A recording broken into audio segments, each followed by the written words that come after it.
సమన్వయంతో trial run విజయవంతం నిర్వహించారు. మొదటి 3 రోజులు 3 రౌండ్లు, 4వ రోజు 5 రౌండ్లు, 5వ రోజు 7 రౌండ్లు స్వామివారు పుష్కరంలో విహారం చేయనున్నారు. భక్తులకు ఎలాంటి ఇబ్బంది లేకుండా ఉత్సవాలు నిర్వహిస్తామని టీటీడీ అదనపు ఈవో వెంకయ్య చౌదరి తెలిపారు.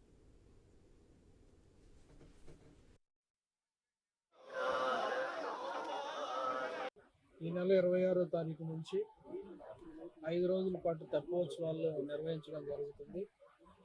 అందులో భాగంగా ఈరోజు తెప్పని కూడా ఒక ట్రయల్ రన్ చేయడం జరిగింది.